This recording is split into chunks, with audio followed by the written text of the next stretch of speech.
Hi everyone, my name is Rachel. I'm 31 years old. For 8 years I was the backbone of Harrison Technologies. Not officially. Not in any title that appeared on business cards or conference room nameplates. But every major client knew my direct line. Every critical deadline lived in my calendar. Every crisis, technical, financial, operational, ended up on my desk with a post-it note reading "Rachel will fix this." And I did. Every single time. I started at Harrison Technologies the summer after graduate school. 23 years old, MBA fresh in hand, ready to prove myself in my family's software consulting firm. My father, David Harrison, founded the company 32 years ago. Built it from a garage startup to a $230 million operation with offices in 4 cities. "You'll start in project management," he told me that first day, standing in the glass-walled conference room overlooking the city. "Learn the business from the ground up. That's how leaders are made." I believed him. I worked 80-hour weeks. I learned software development, client relations, contract negotiation, vendor management. By year 2 I was managing projects worth $8 million annually. By year 4, senior developers asked for me specifically because I understood both the technical requirements and the business implications. The clients loved me. Trusted me.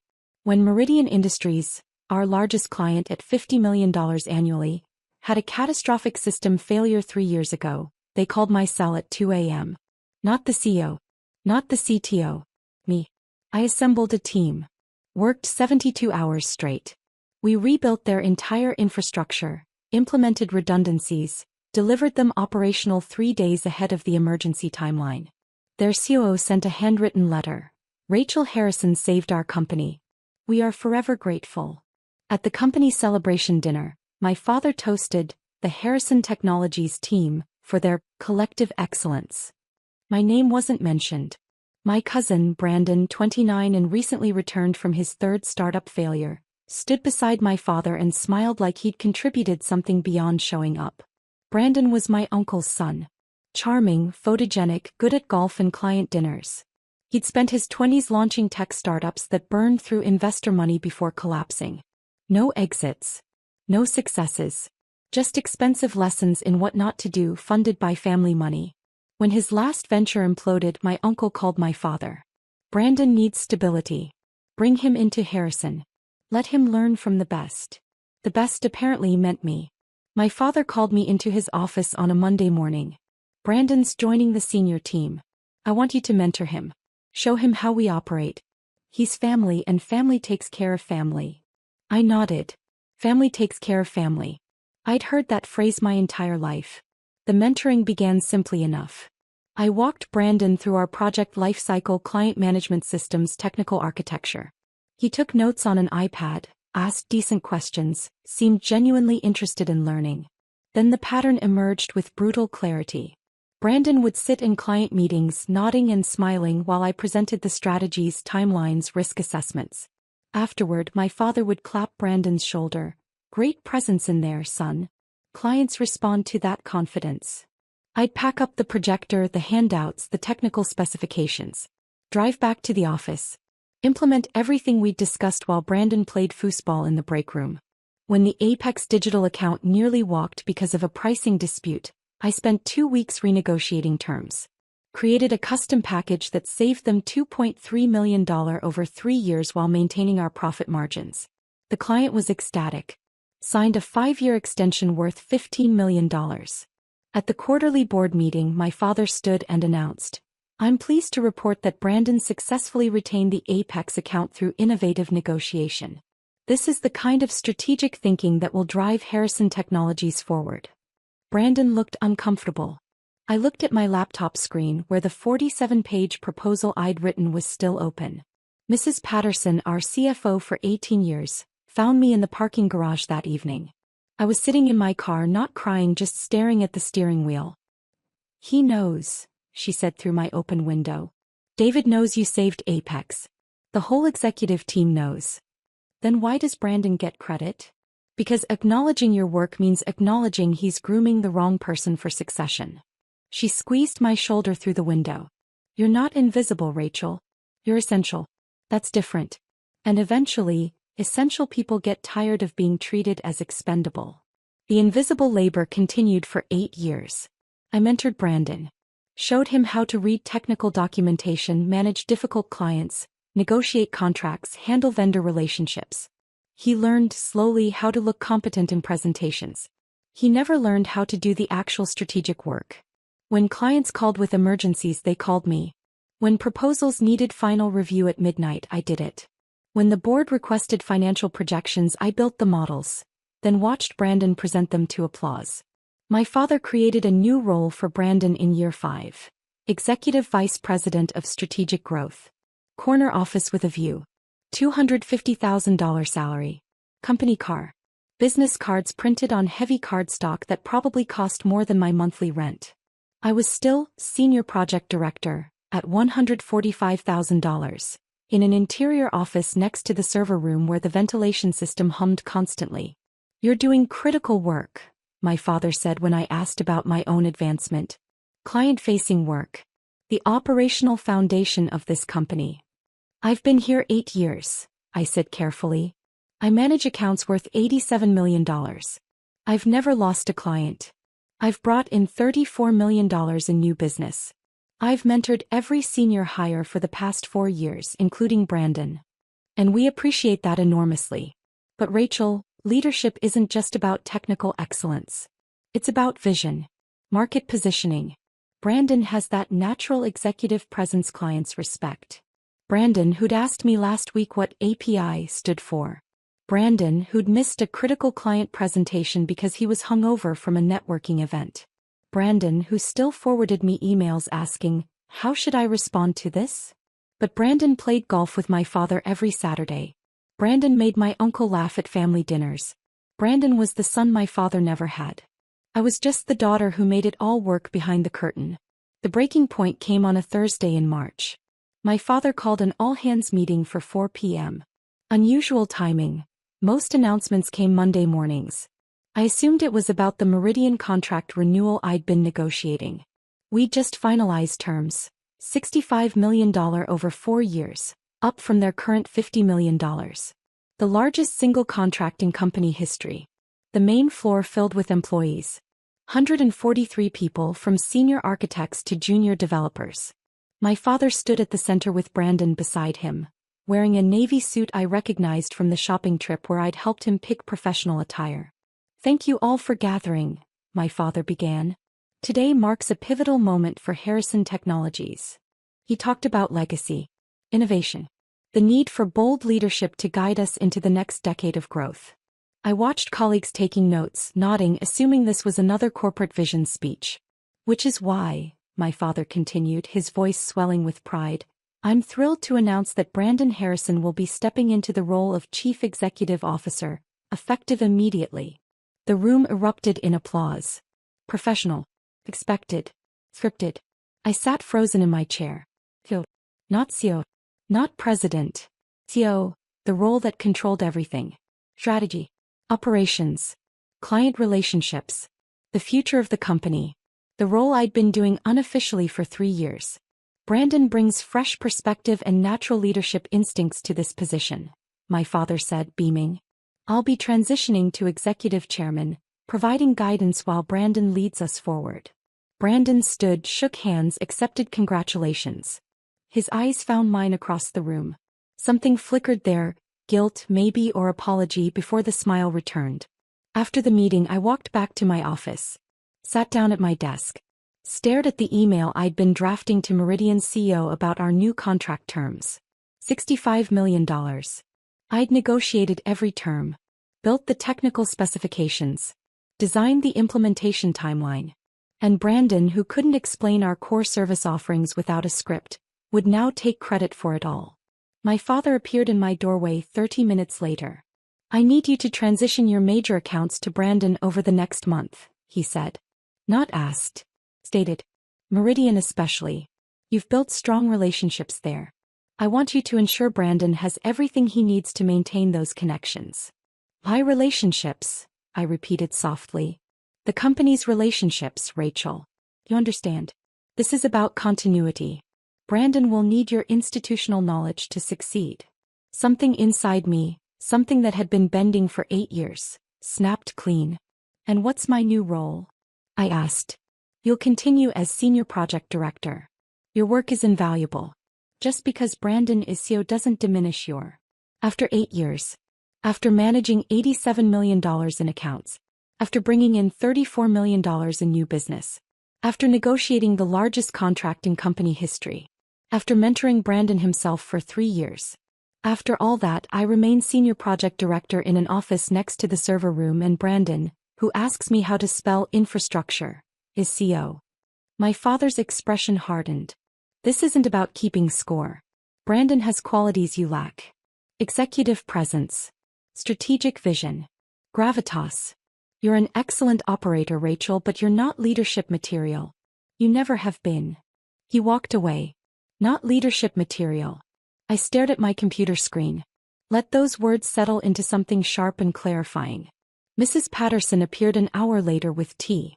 Set it on my desk without speaking. When she turned to leave, she paused. My former colleague runs talent acquisition at Novak Solutions, she said quietly. They've been trying to poach Harrison's senior people for 2 years. I could make an introduction if you wanted. I looked up at her. She smiled sadly, knowingly. Just something to think about, she said. That night, I sat in my apartment with my laptop and the files I'd been keeping for years. Not intentionally, just professionally. Documentation was my nature. Every client account I managed. Every contract I negotiated. Every crisis I resolved. Every late night, every weekend, every holiday I worked while Brandon posted Instagram stories from ski trips and beach resorts. The numbers were staggering. In 8 years, I'd brought in $34 million in new business. I'd maintained a 98% client retention rate. I'd managed implementations for 23 major projects with 0 failures. I'd trained 16 employees who'd been promoted past me. I'd built Harrison Technologies' reputation for excellence, and my reward was watching someone else wear the crown I'd crafted. The email from Novak Solutions arrived the next morning. Subject: Confidential opportunity, Chief Strategy Officer position. I almost deleted it. Loyalty. Family. My father's voice about commitment and gratitude and taking care of each other. I opened it instead. Dear Ms. Harrison. Your reputation in the tech consulting space is exceptional.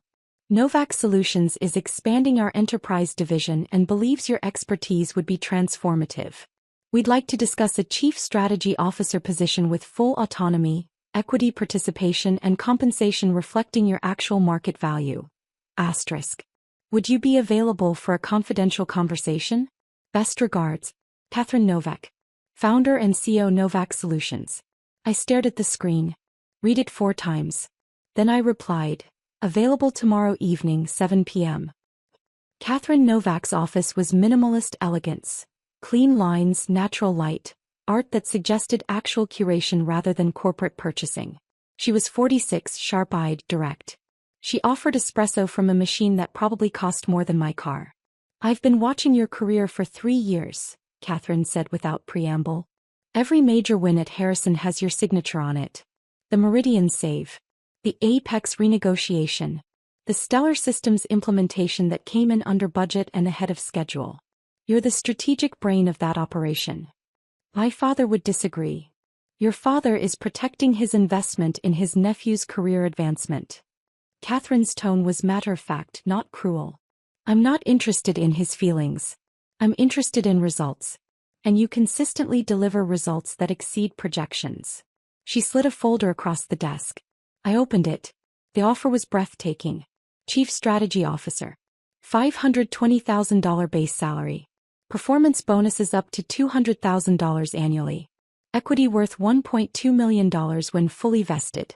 Full autonomy over strategic initiatives. My own team. An office with windows. Real windows. Why me? I asked. Because you don't need a seat at someone else's table, Catherine said. You build the tables. You've just been forced to pretend someone else built them. I'm offering you a place where your name goes on your work. I thought about my father's words. Not leadership material. I'll need to give notice, I said. Take whatever time you need. I want you rested and ready, not burned out and bitter. Catherine smiled. Although I won't pretend I'm not looking forward to Harrison scrambling when they realize what they've lost. I signed the offer letter that night. Gave notice the next morning. My father's face went through several colors I'd never seen on human skin. You're leaving? No. Right when Brandon is transitioning into his new role. That's exactly why I'm leaving. He should learn to run the company he's been made CEO of. This is betrayal. After everything this family has given you, after everything I've built for you. You built this company on my work, Dad. You just gave credit to Brandon.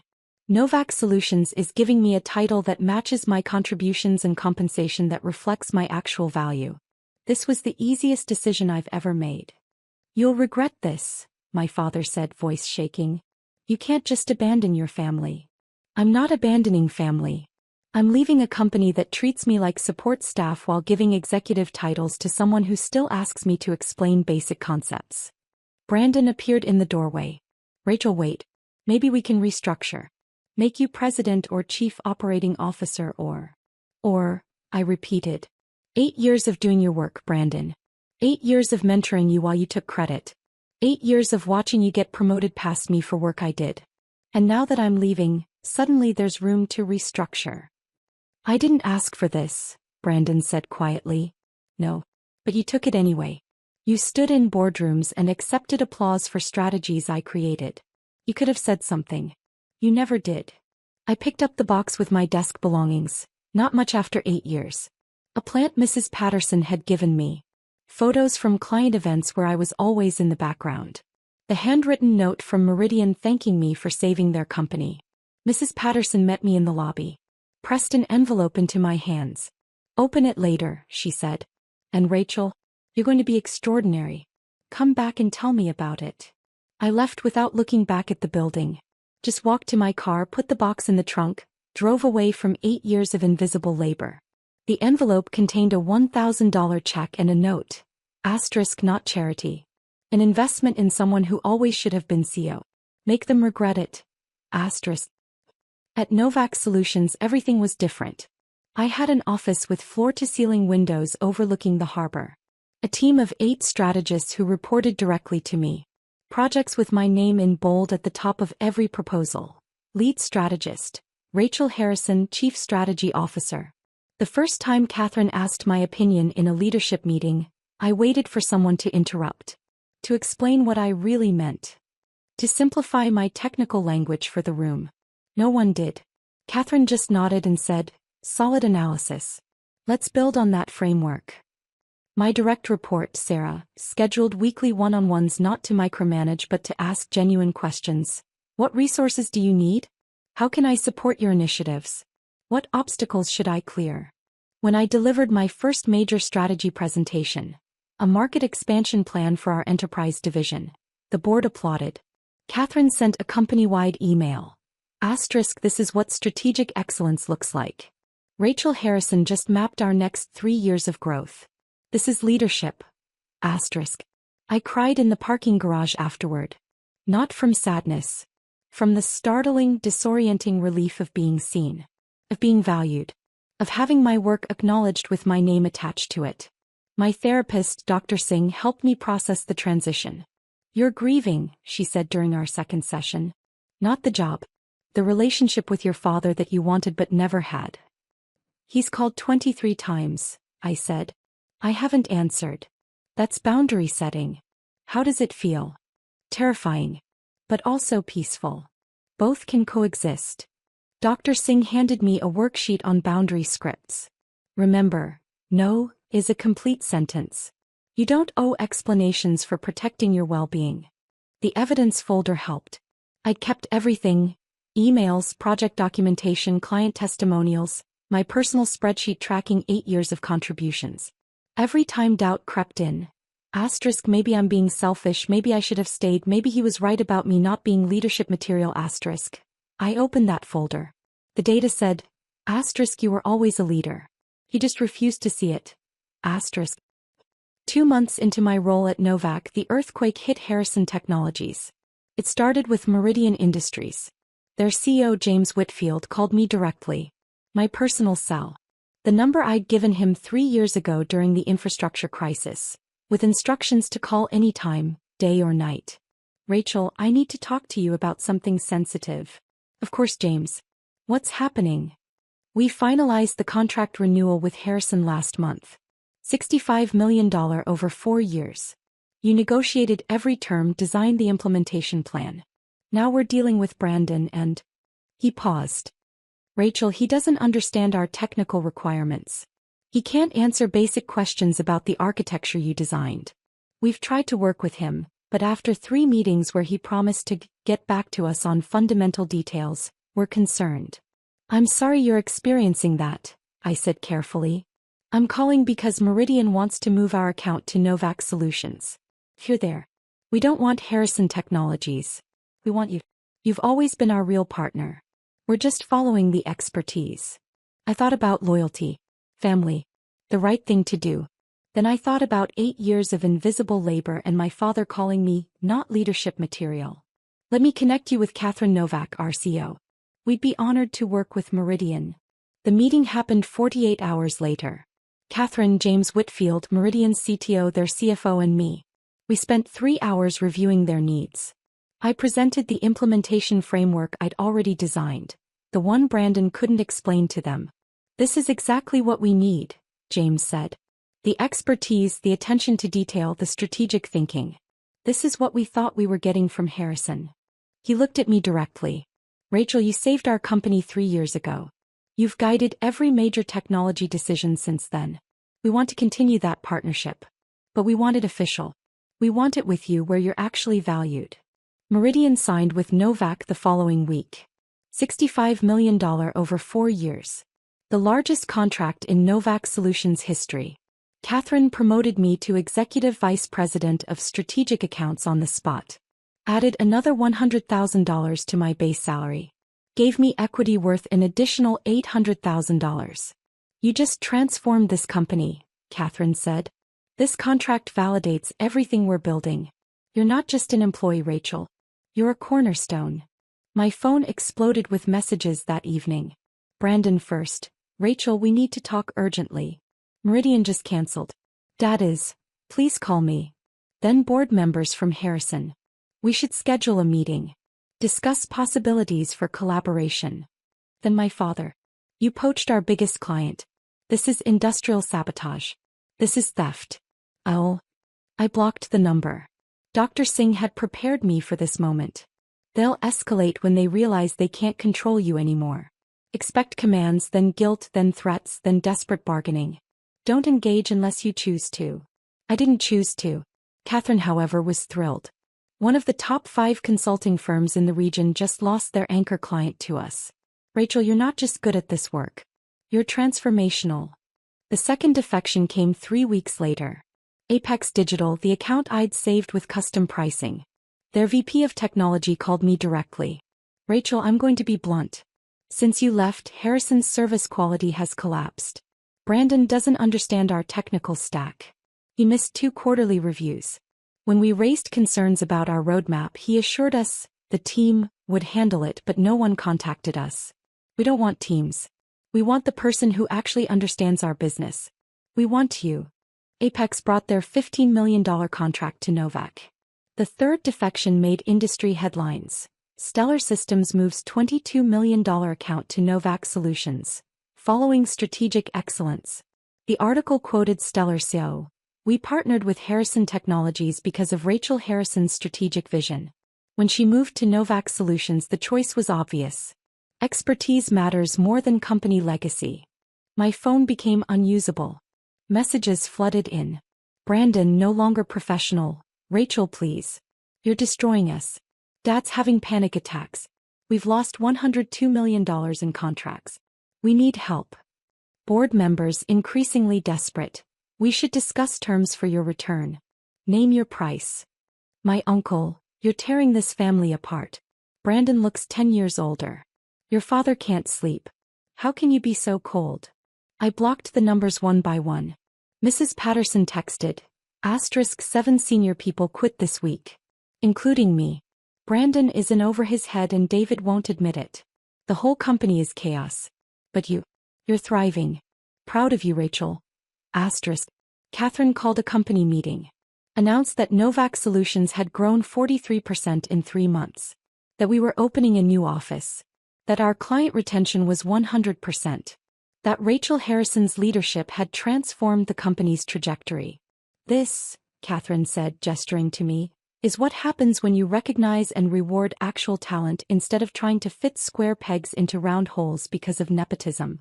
The entire company applauded. For me. For my work.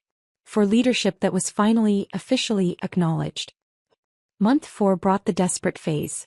My father and Brandon showed up at Novak's offices. Security called up. Catherine came to my office first. 2 men claiming to be family. Want me to have them removed. I considered it. How easy to simply refuse. To let them wait in the lobby experiencing what I'd experienced for 8 years. Being invisible, dismissed, not worth time. But Dr. Singh's voice. Asterisk closure isn't something they give you. Something you create for yourself. Asterisk. I'll meet them in the cafe downstairs, I said. Public space. 30 minutes maximum. We sat at a corner table. Glass walls. Other professionals working around us. Witnesses. My father looked diminished somehow. Older. Thinner. Brandon looked exhausted with dark circles under his eyes. Thank you for seeing us, my father began. I waited. We may have underestimated your contributions to the company, he said carefully. Legal language. Precise. We'd like to discuss you returning as President and Chief Operating Officer. Substantial compensation increase. Real authority. Brandon would remain CO, but you'd handle all strategic operations. What's substantial? I asked. $350,000 base. Plus performance bonuses. Plus equity. I almost laughed. $350,000. Novak pays me $620,000 base. I have equity worth $2 million. I have a team that respects me. I have a CEO who values my input. I have clients who followed me because they trust my expertise. Why would I take a massive pay cut to return to a company where I'd still report to someone who doesn't understand basic technical concepts? I was wrong, my father said quietly. About the leadership material comment. I see now that you were leading all along. Brandon needed the opportunity. He needed to prove himself. And I didn't need opportunities. I didn't need anyone to believe in me. Silence. You built a company that couldn't function without the person you refused to acknowledge, I said evenly. That's not my failure, Dad. That's yours. Brandon spoke for the first time. I told Dad you should have been CEO. I said it after the announcement. But he insisted I was ready and I wanted to believe him. I wanted to prove I could do it. I know, I said. And I did. Brandon wasn't malicious. Just weak. Just willing to accept what he hadn't earned because it was easier than confrontation. But you took the position anyway. You stood in meetings and accepted praise for work I did. You could have insisted I be promoted alongside you. You didn't. We're losing everything, my father said, voice cracking. We've lost $102 million in contracts. 30% of our staff. Investors are pulling funding. If we don't turn this around in 45 days, we're filing bankruptcy. Then hire a qualified strategist. There are excellent ones in the market. Rachel, please.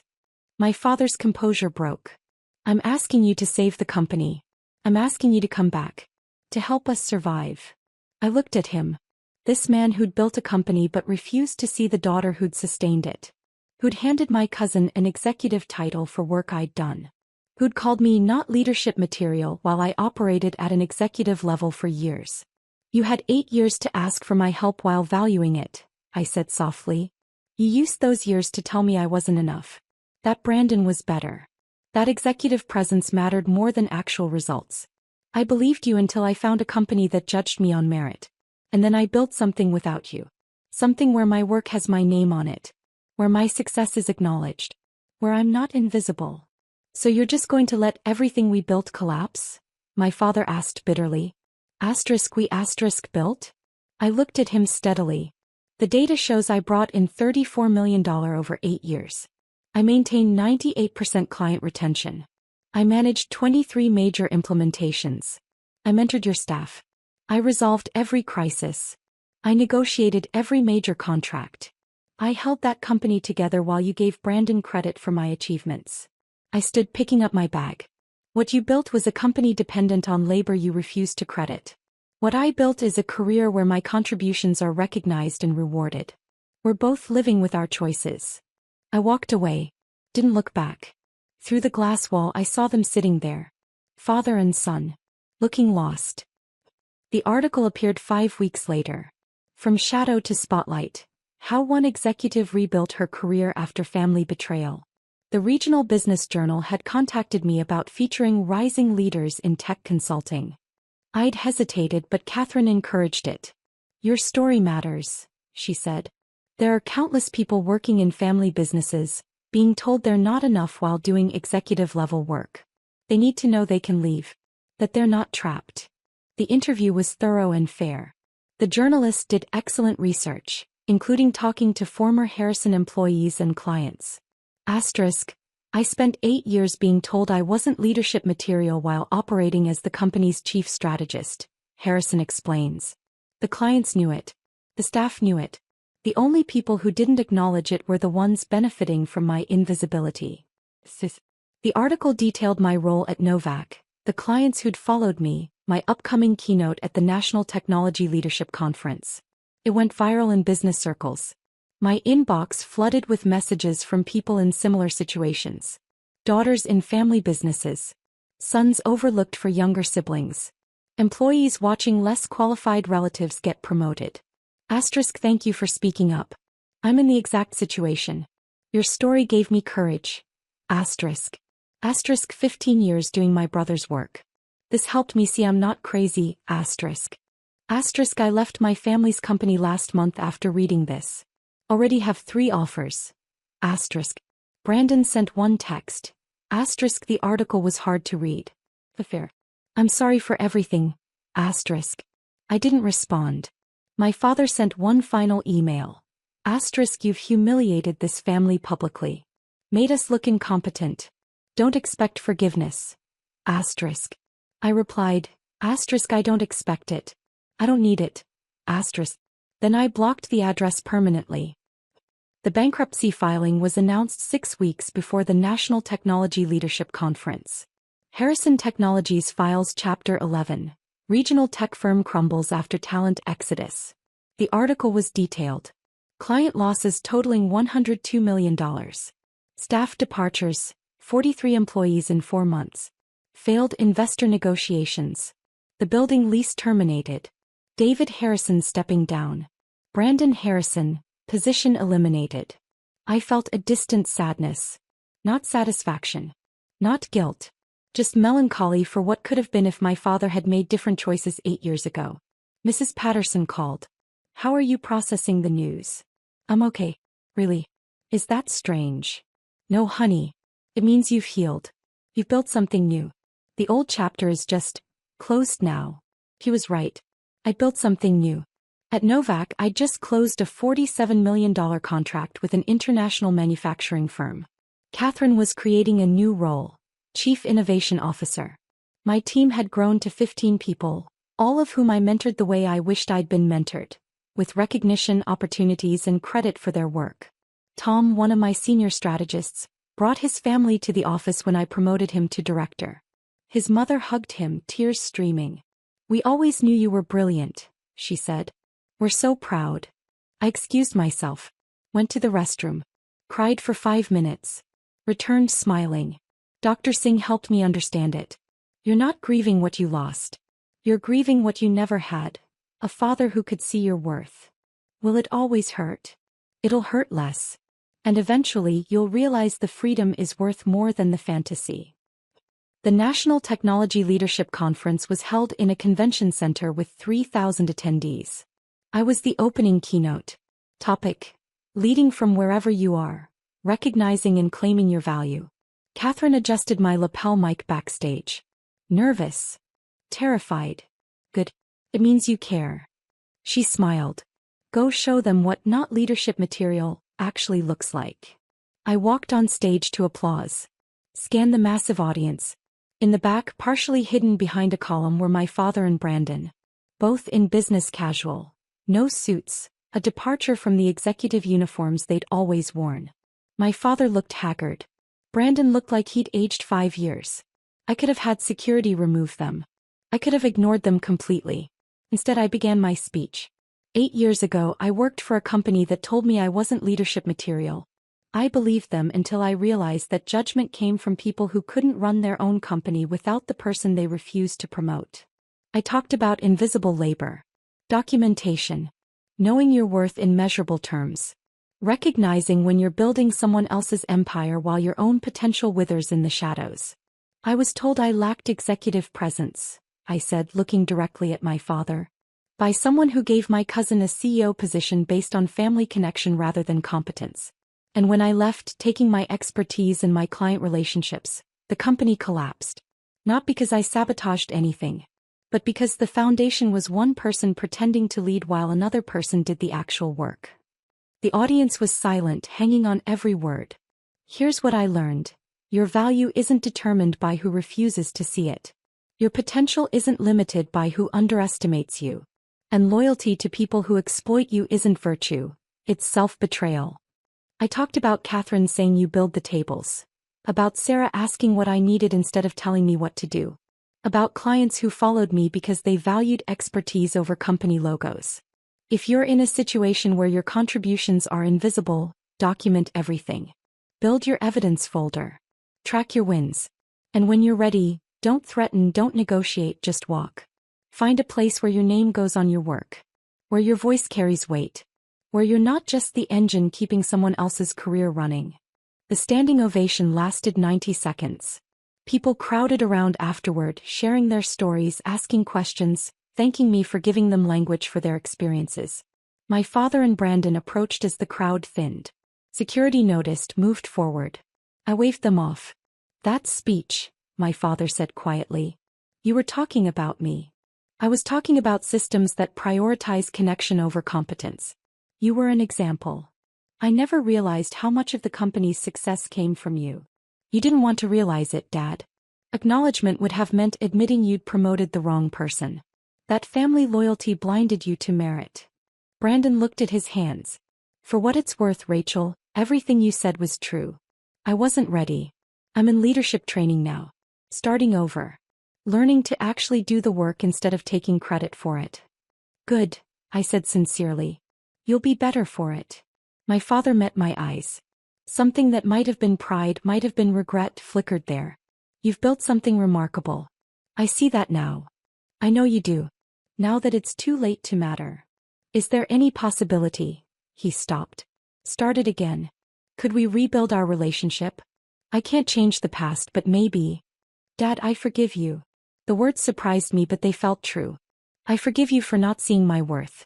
For choosing Brandon because he was easier to love. For calling me inadequate while relying on my competence. I forgive all of it. Hope flickered in his expression. But forgiveness isn't reconciliation, I continued gently. It isn't access. It isn't relationship restoration. You can be forgiven and still not be part of my life. Those are separate decisions. I'm your father. You are. And I hope you build something new. Something where you value people's contributions regardless of their last name. But I've built my own table now. There's no seat here for people who spent years telling me I didn't deserve one. I turned to leave. Paused. Thank you though. For giving Brandon the CEO position. If you'd promoted me, I'd never have left. I'd never have discovered what I could build without you. So genuinely, thank you for showing me I didn't need your validation to lead. I walked away. This time I looked back once. They stood there, father and son, watching me disappear into a crowd of professionals who respected my expertise, valued my leadership, and knew my name. 8 months later, I launched my own consulting firm, Harrison Strategic Consulting. Not to compete with my father. Not for revenge. But because Catherine had said something profound. Asterisk, you've always built the tables. Now build your own company. Asterisk. I did. Built a firm that valued documentation, credited contributions, promoted based on results. I hired Mrs. Patterson as CFO. Tom came over from Novak as VP of Operations. Sarah joined as Senior Strategist. We were small, 12 people, but profitable, ethical, growing rapidly. Meridian Industries became our anchor client. Apex Digital joined. Stellar Systems. 3 new Fortune 500 companies that had never worked with Harrison Technologies. First-year revenue, $28 million. My father sent a card. Asterisk, congratulations on your firm. I'm proud of you, asterisk. I read it. Filed it away. Didn't respond. Brandon sent flowers. Asterisk, you were right about everything. Starting from the bottom is humbling. Good luck with your company. Asterisk. I sent a brief thank you email. Professional. Distant. Catherine called to congratulate me. You did it. Built something with your name on it. Literally. I did. Any regrets? I thought about it.